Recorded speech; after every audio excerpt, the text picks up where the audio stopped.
خداوند کے زندہ اور پاک کلام میں سے تواریخ کی پہلی کتاب اس کا 19واں باب۔ اس کے بعد یوں ہوا کہ بنی امون کا بادشاہ ناحس مر گیا اور اس کا بیٹا اس کی جگہ سلطنت کرنے لگا۔ تب داؤد نے کہا کہ میں ناحس کے بیٹے حنون کے ساتھ نیکی کروں گا کیونکہ اس کے باپ نے میرے ساتھ نیکی کی۔ پس داؤد نے قاصد بھیجے تاکہ اس کے باپ کے بارے میں اسے تسلی دیں۔ سو داؤد کے خادم بنی امون کے ملک میں حنون کے پاس آئے کہ اسے تسلی دیں۔ پر بنی امون کے امیروں نے حنون سے کہا، کیا تیرا خیال ہے کہ داؤد تیرے باپ کی عزت کرتا ہے جو اس نے تیرے پاس تسلی دینے والے بھیجے ہیں؟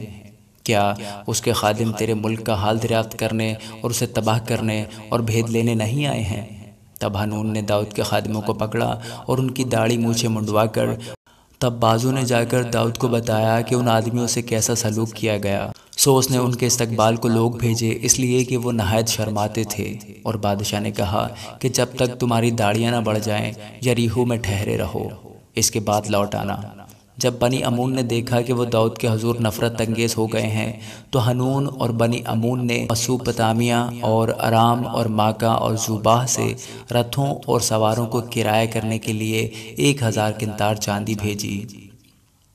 سو انہوں نے 32,000 رتھوں اور ماکہ کے بادشاہ اور اس کے لوگوں کو اپنے لیے کرایہ کر لیا، جو آ کر میدبا کے سامنے خیمہ زن ہو گئے، اور بنی امون اپنے اپنے شہر سے جمع ہوئے اور لڑنے کو آئے۔ جب داؤد نے یہ سنا تو اس نے یوآب اور سرماؤں کے سارے لشکر کو بھیجا۔ تب بنی امون نے نکل کر شہر کے پھاٹک پر لڑائی کے لیے صف باندھی، اور وہ بادشاہ جو آئے تھے سو ان سے الگ میدان میں تھے۔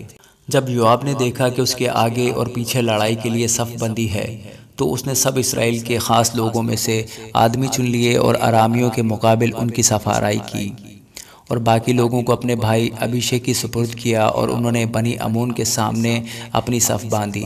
اور اس نے کہا، اگر ارامی مجھ پر غالب آئیں تو تو میری کمک کرنا، اور اگر بنی امون تجھ پر غالب آئیں تو میں تیری کمک کروں گا۔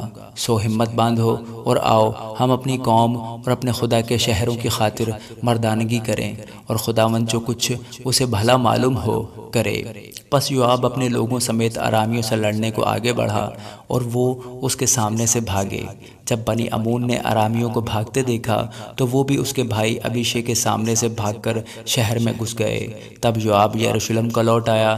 جب ارامیوں نے دیکھا کہ انہوں نے بنی اسرائیل سے شکست کھائی تو انہوں نے قاصد بھیج کر دریائے فرات کے پار کے ارامیوں کو بلوایا، اور ہدد ازر کا سپہ سالار سوفک ان کا سردار تھا، اور اس کی خبر داؤد کو ملی۔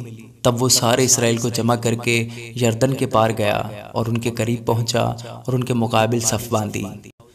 سو جب داؤد نے ارامیوں کے مقابلہ میں جنگ کے لیے صف باندھی تو وہ اس سے لڑے، اور ارامی اسرائیل کے سامنے سے بھاگے، اور داؤد نے ارامیوں کے 7,000 رتھوں کے سواروں اور 40,000 پیادوں کو مارا، اور لشکر کے سردار سوفک کو قتل کیا۔